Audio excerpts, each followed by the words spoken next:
יברכך אדוני וישמרך. יאר אדוני פניו אליך ויחונקה. יישא אדוני פניו אליך וישם לך שלום. The Lord bless you and keep you. The Lord make his face shine upon you and be gracious to you. The Lord lift up his countenance upon you and give you peace.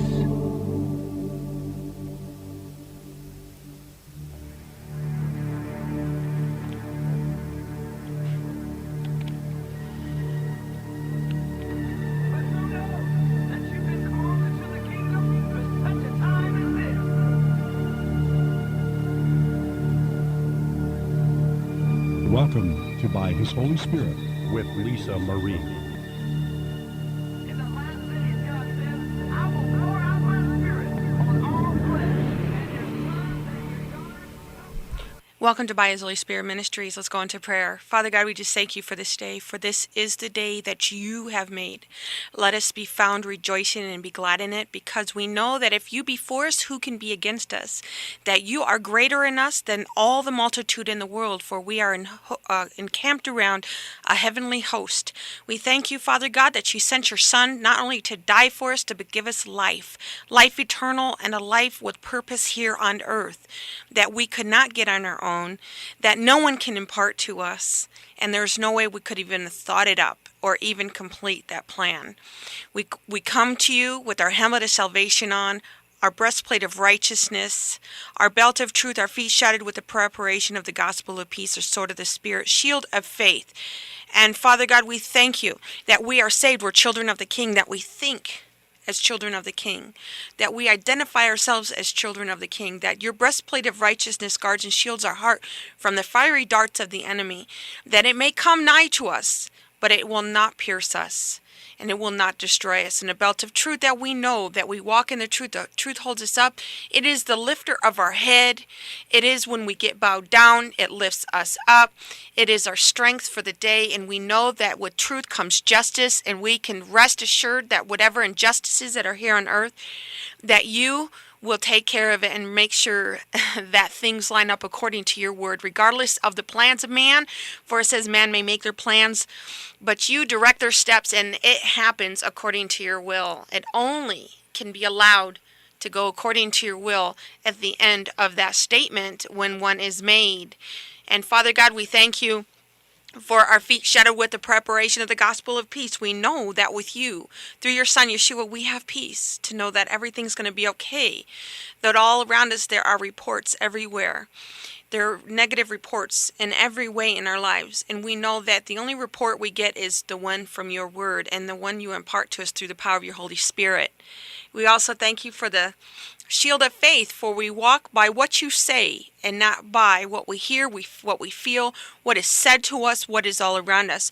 We know that you are not a man that you should lie, but all your promises are yea and amen.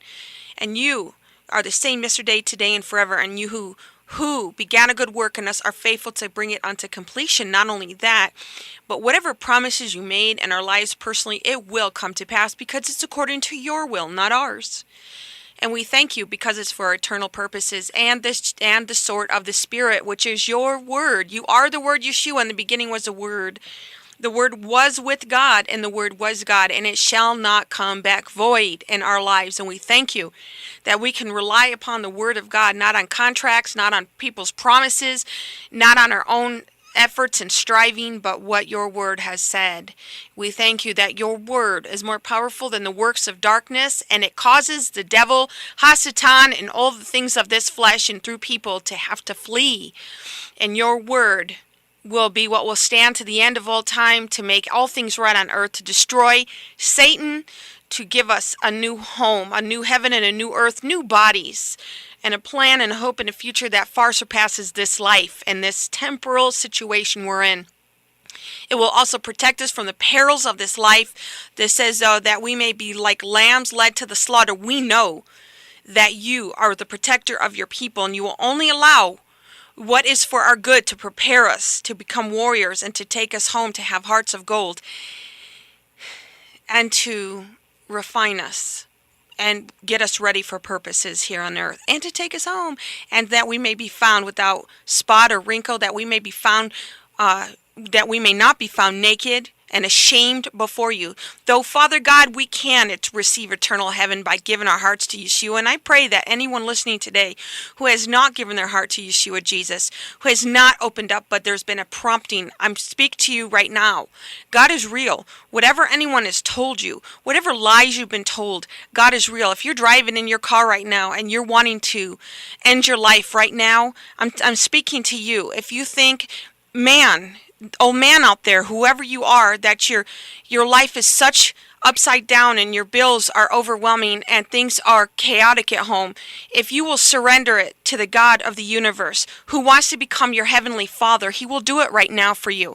You just say, Yeshua Jesus, come into my heart, be my Messiah, my Savior overall, and take the situation. Give me the strength and the desire to live on, to move forward. Have my family situation, have my wife, have my children, have my bills, whatever it may be, give it to Him and watch Him impart a supernatural peace to you right now through the power of the Holy Spirit. God is real. Though your circumstances out there seem like God is not there and He doesn't care, He's indifferent, and He is not even real. He is. He's been waiting for you. He's looking to you right now, wherever you are. If you have to park on the side of the road and cry, God doesn't say that we are weak because we are men out there cry. Yeshua wept, but that made Him strong because He knew who He was as a man. He was a man of compassion, but He was also the God of the universe who took on our sins. Not only that, but made Himself to where He laid down all His deity to be able to understand everything you're going through today. So be of good courage. Take heart right now. Give your heart. And Father God, I bind up the works of the enemy away from those who are not saved right now, those who want to kill themselves, or those who find they want to turn the gas on their car and let the fumes build up, or and take their lives, Father God, or someone who's sick out there right now who thinks that they can't bear another moment of pain, Father God, alleviate the oppression of the enemy in the name of Yeshua. Touch them right now and show them that this is not the end. With you, it's just the beginning. It's just the beginning of good things on this side of life, but the next. And regardless of their own choices, you will meet them today. I pray they not be stubborn, Father God, and stiff-necked, and then wait to the other side of life to see what they missed out on, Father God. Touch them right now. Remove the enemy in the name of Yeshua.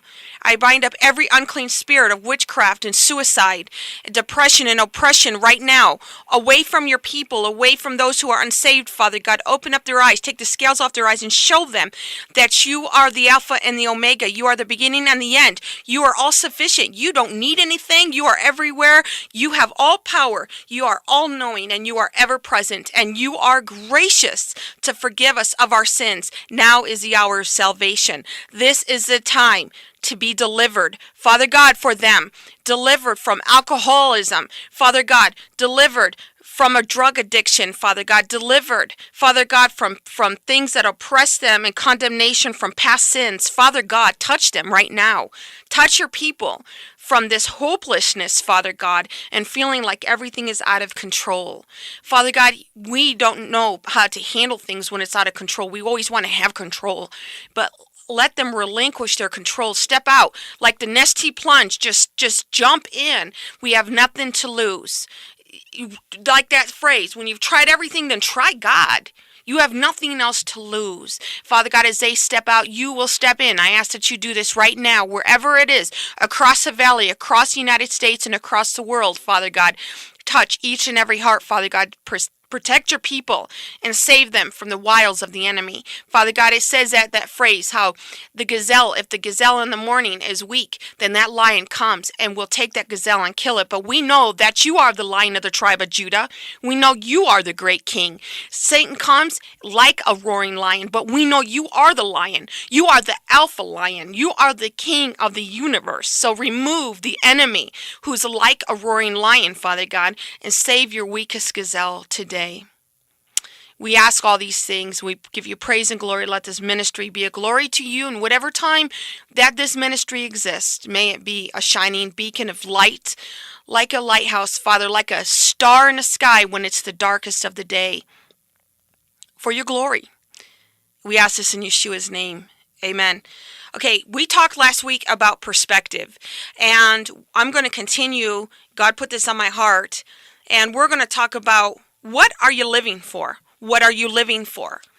We're gonna kind of expand on this, and we're gonna in Psalm 139 it says, "Search me and know me," and that's a time of reflection that I believe that God wants us to take in this hour of life, as we heard earlier on a prior program, that we do live in perilous times. We do live in uncertain times on this earth, but not in God.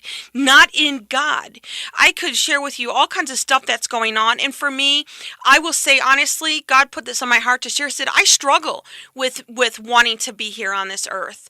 I do struggle. It says in God's word that we are strangers and foreigners upon this land, that we don't belong here, and that's very hard when you're a stranger and foreigner in a land and you don't ultimately belong here.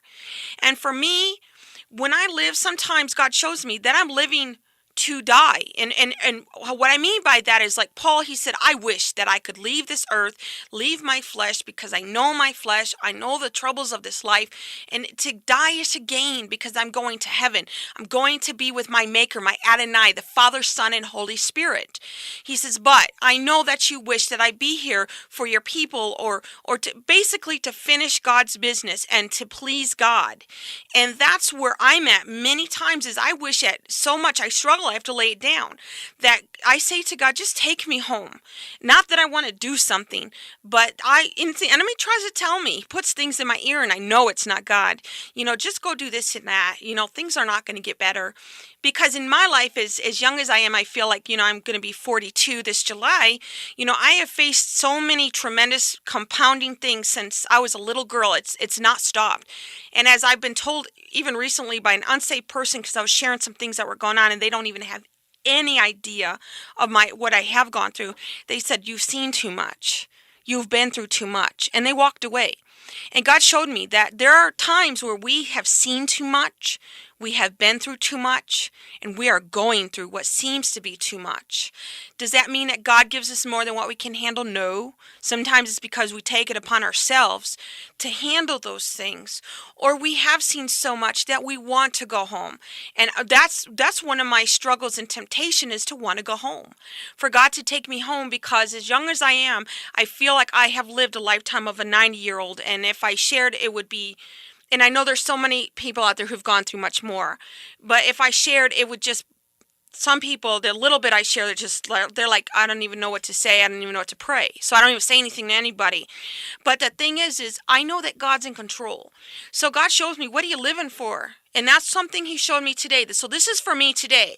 First, what am I living for? What are we living for? Are we living to die? Are we living for that moment to die, for God to take us home and release us from this world? Are we living for the next high? Are we living for the next fight? That if you fight to live, you live to fight. Are we living to fix someone? Are we living to get engaged or get married? Are we living for the next sale? Okay, because I'm an agent and I sell, So it's like I had record-breaking numbers where I'm at by God's graces, and I give him the glory. However, the next week when I came back on my days off, there were 6 notices, and the owner was like all in a hissy, and there's nothing I could have done for those notices. So all of a sudden it's not good enough, even though they were just notices of vacant, gonna leave, basically. So the point is are we living for the next sale? You hear that phrase, you're only as good as your next sale. Well, that's life from the pit of hell. Are we living to pay the next rent, or the bills? Are we living for what someone else says or thinks, or pleasing others, their approval?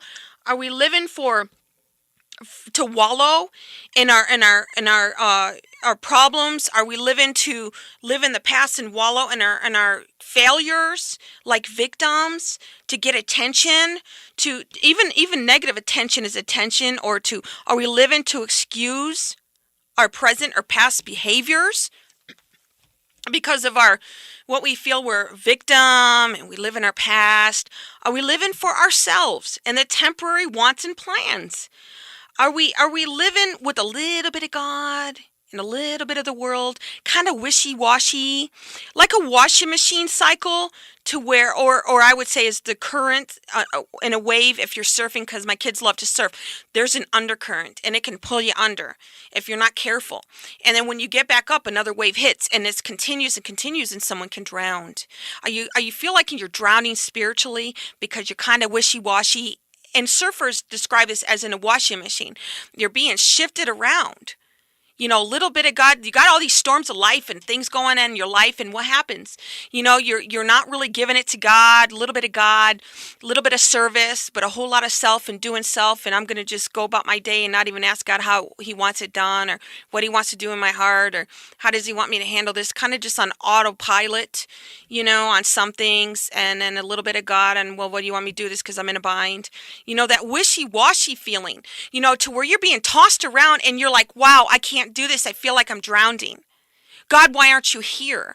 God doesn't want us to do that. Like I shared with somebody on a voicemail on the way here, God says that he'll promise to give us that internal supernatural peace in the midst of the storm.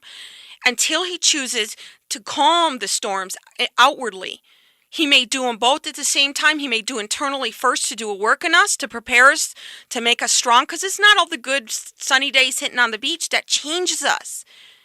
A lot of times it's riding through life, and God's not doing it to us. God's allowing life. This is not heaven. This is not perfection. That's why we have the aim towards a goal of the high calling of going home to our Father. That's the prize of being with Yeshua. So are we in that wishy-washy machine? That's what we're living in. That's what we're living for. Are we living to be sad or depressed? Where it's a lifestyle, because you know what, I've struggled with sadness and depression and all that stuff, but when it becomes a lifestyle to where we just kind of give up, sit in the mud, you know, or are we living to be disappointed? Are we constantly even living in a disappointed or disillusioned state, expecting people to do this or that? That sets us up for disappointment. When we expect people to have a standard or do a certain thing that we know is right according to God's word, and they don't. They excuse it, they justify it, or they just downright don't care. See, when Yeshua talked about when he walked the earth, I'm paraphrasing, he was in a house, and the people were calling out for him. And what happened is he said, but I know I'm not going out there because I know what's in their hearts. And he went and he refused to come out, and he went to his Father and he looked to his Father in focus. And these are a few things, and I'm getting to that point of saying, where is our focus, our perspective? What are we living for? You know, we live in days where the economy is so rough. We already heard that churches are in perilous times. We knew this was coming. God wants to be like a steady rock that is not moved. God doesn't want us to be living for others or this or that. It's all temporal. Do we need to pay our bills and things like that? Yeah, absolutely.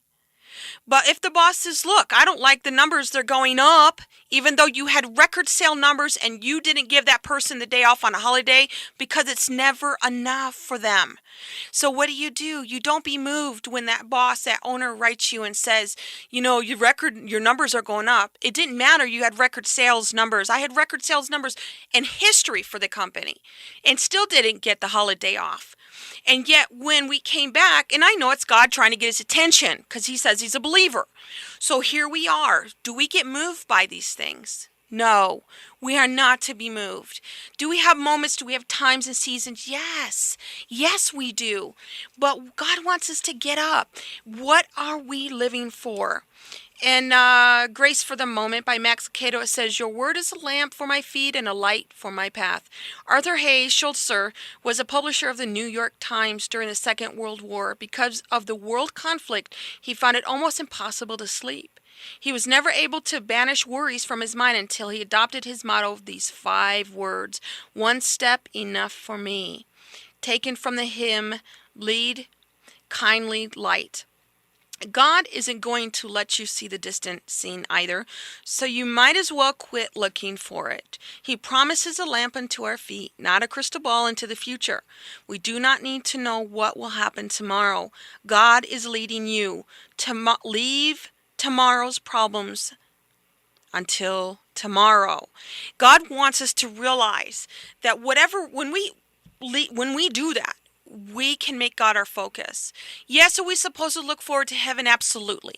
Are we supposed to be excited about heaven? Yes, but not to where we don't live for today. We want to die every day today, or we're living for the next paycheck, or we're living for the next high, or to get the next guy or girl in the bed, or whatever it is. It's empty. This world is mad. And we cannot get our approval or disapproval from this world. It's like going to an insane asylum and trying to get wisdom and understanding from the patients who aren't even in their right minds. God says, don't lean on your own understanding, but acknowledge me in all your ways, and I will make your path straight. We need to go to God. So if an insane world thinks we're insane, it's because they don't have the eternal word hidden in their heart. Their eyes are not enlightened by the word of God. It says, submit to God and be at peace with him. And this way, prosperity will come to you. God is talking about all kinds, relational. He'll bring good people your way. He'll give you wisdom of staying away from who? The wolves in sheep's clothing. They're everywhere now. It says, great peace have they who love God's law, and nothing can make them stumble. And it says, for there will, and that's Psalm 118, 165. In Romans 2, 9 through 10, it says, there will be trouble and distress for every human being who does evil, but glory, honor, and peace for everyone who does good. I have 5 minutes left, and I want to read some scriptures, a few of them. It says, how great are your works, O Adonai, how profound are your thoughts. Psalm 92, 5. God wants us to get what we're living for in him. Get his perspective. What does he want you to live for? He wants you to live to love him, to love Yeshua, to please him, to put a smile on his face, to focus on him today, not on the things of this world, not on the troubles, not on what somebody's doing to you. If you're hurting, if somebody's doing something that hurts you or cuts you off, almost caused an accident, don't live to get them. Just, okay, you know what? That's not easy, because it's a hard one for me, especially if I have my kids in the car. And I say, okay, God, please get them saved. But if not, you need to deal with them, because they can hurt somebody. So, Father God, I just lift them up to God. We need to live to please God. You know what? And that's going to be so unpopular more than ever before. So if you're a people pleaser, this is not going to work for you. You're going to have to adjust your thinking. If you're working for the paycheck, God says, don't worry about, what you shall eat or drink. Even the sparrows are taken care of, and the lilies are clothed. He says, I shall supply all your need according to my riches and glory by your son, Yeshua. And you know what? If you have to take time off work and all these things are surmounting, he will take care of your needs. He will meet every need that you have. If he has an eternal plan, which he does, he will make sure that everything in the in-between to make sure that eternal plan gets taken care of will. Whether it's blessing you with a surprise, whether it's reviving you, whether it's providing for medication or food or gas in your car. You don't have to know how. God's not requiring you to know how to do all these things and how to even make it in this life. He just wants you to know and know that he is. I heard something on a movie. It's pretty neat. And it said that don't ever doubt what you are convinced of. If you're not convinced of the Word of God, get in the Word and let God show himself to you. Let him prove himself. He says, test my word against these things. See if I'm not real and true. I wouldn't be on here living for God for some 23 years, and I haven't walked it perfect. Trust me, oh, please, God, help me. And I have gone through some very deep valleys that I don't even know how I got out of, to be honest with you, and I can't even remember them. There's so many. But God still has me on radio. I cannot believe this. I'm still alive. My kids are still alive. There's so many times I technically should have been dead, but I'm still here. So if God is in charge of all these things, and I'm still sitting here, I know that whatever your needs are in between, and you're not convinced, get convinced. Get alone with him every day. Take a half hour. Or if things surmount, don't let it stop you from going the next day. I get my agenda with God before I get my agenda at the office. I get up early, and there's times where I can't get out of bed because my heart is literally hurting. And what I mean is I have some heart issues. And I have also some real major health issues, like several. And the thing is sometimes I can't get out of bed, and he says, come on, Lisa, you can do it. you need to get away with me. And as I step out of that bed, he gives me the strength. He helps me, touches my heart. And then I get away with him. I get his agenda before I get to the office. God's agenda is first before anything else. And there's days where everything's so crazy that I didn't get a chance to, and I didn't get much sleep, but it gets me up. Get God's perspective.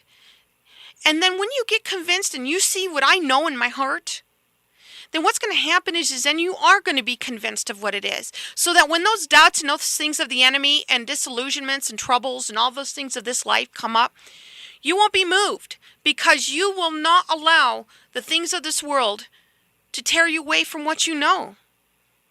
That's faith. Faith is seeing what you, in your heart. Because eternal things you can't see with this naked eye, but if you step out, God will show you. What are you living for today? What are you living for? Who are you living for?